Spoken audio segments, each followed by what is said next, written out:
The next topic for important questions for Polity Mains 2023 includes parliamentary productivity.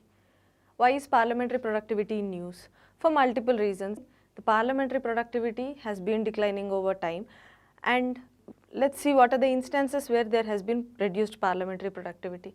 Like we've seen recently, there is absence of bill scrutiny. The bills are not being sent to parliamentary committees for the scrutiny, like GNCTD Bill 2021, and declining trend in referring the bills to parliamentary committees. Absence of deputy speaker.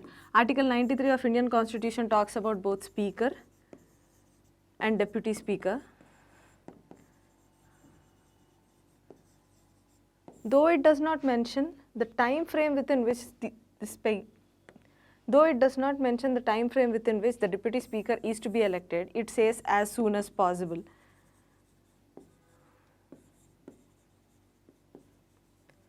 Ever since the 17th Lok Sabha has been formed, the position of deputy speaker, which is conventionally given to the opposition party, this post has not been filled. And also reducing attendance of parliamentarians. These are the instances where we can see there is a reduced parliamentary productivity. Why the productivity has been low? Let's see. Disruptions and protests. Like in the last Lok Sabha, we have seen multiple issues such as Citizenship Amendment Bill, National Registry of Citizens, and farm laws. These have resulted in multiple protests, disruptions, and walking over of opposition parties. Therefore, decreased productivity. Again, COVID-19 pandemic, the offline sessions of Parliament could not be conducted, shorter sessions, and Speaker's decision to disallow opposition MPs from raising certain issues. This again results in lower productivity.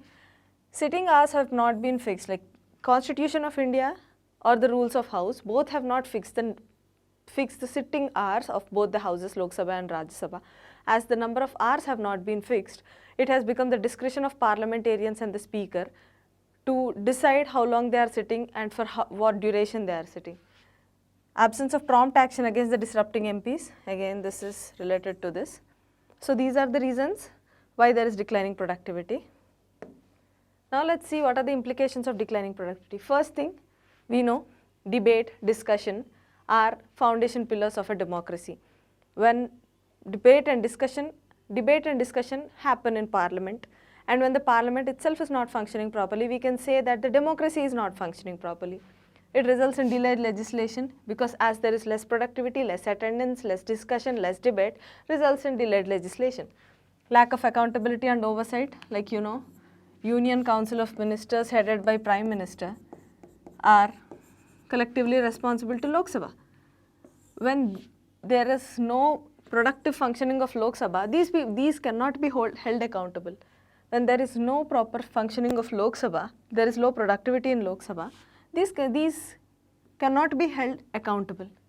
Diminished public interest. Naturally, when there is declining parliamentary productivity, there are no productive discussions being held in the Parliament or no bill scrutinies are going on, public trust obviously reduces. Taxpayers' money is being wasted for all the allowances they provide to the parliamentarians, etc.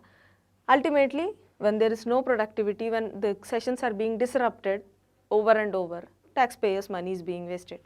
And again, economic impact, like the policy decisions will not be taken, which ultimately hampers growth, investment, and development. So these are the implications of declining parliamentary productivity. So what should we do? What needs to be done?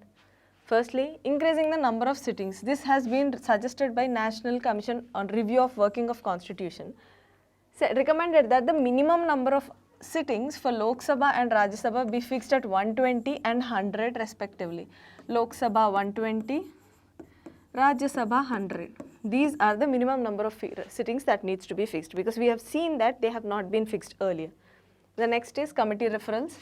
We need to refer to parliamentary committees to utilize the technical expertise of the members in the committees. And again, research support to MPs to examine complex issues, regular monitoring of the functioning of Parliament, responsible opposition, like shadow cabinet we have in UK, which holds The executive and the legislature accountable at every stage of discussion and debate.